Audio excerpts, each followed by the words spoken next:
Bom dia, classe! Hoje, na nossa aula de ciências, nós vamos estudar sobre o surgimento de todas as coisas. Como esse mundo que nós vivemos surgiu. Bom, há milhões e milhões e milhões de anos atrás, uma grande explosão chamada de Big Bang começou todas as coisas. Ela criou uma bactéria que foi evoluindo, foi se tornando um animal e depois de evoluir um pouco mais se tornou o ser humano. Pronto, essa é a teoria da evolução, foi assim que todas as coisas surgiram. Talvez você já tenha visto isso na sua escola, talvez você já tenha tido aulas como essa. E a gente falou um pouco disso esse domingo aqui nos pré-adolescentes. Falou um pouco sobre quando a gente aprende alguma coisa na escola e às vezes parece que está completamente diferente do que a gente lê na Bíblia ou do que a gente aprende na igreja. Por exemplo, a evolução.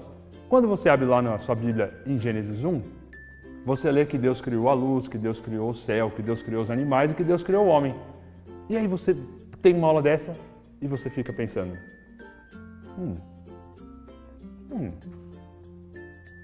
Depois que você pensa, você para e se pergunta, mas se Deus criou as coisas prontas, como é que as coisas evoluíram? E aí você cria uma dúvida e fala, puxa, será que a minha aula de ciências está errada ou será que a Bíblia que está errada? Mas o que eu quero te dizer é para você ficar mais tranquilo com isso. Por quê? Porque o texto lá de Gênesis, ele não está preocupado em te contar como foi que Deus fez as coisas. Ele está preocupado em dizer que foi Deus que criou todas as coisas. E que criou a natureza, criou os animais, criou o ser humano. Mas se ele fez isso em uma semana, se ele levou milhões de anos, se ele fez isso pronto, ou se ele fez isso com algo que evoluía, isso não importa. Na verdade, a Bíblia fala para a gente ter sabedoria e não ficar se perdendo em discussões inúteis que não levam a lugar nenhum. E talvez ficar discutindo se Deus criou em uma semana, se Deus criou em milhões de anos, não vai levar a lugar nenhum. Mas a Bíblia diz para a gente promover o amor entre as pessoas.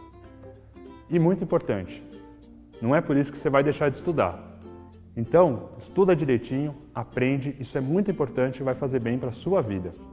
Beleza? Seja um bom aluno e dá um joinha aqui embaixo no vídeo, se inscreve no nosso canal para você sempre ficar por dentro do que acontece aqui nos pré-adolescentes. Falou!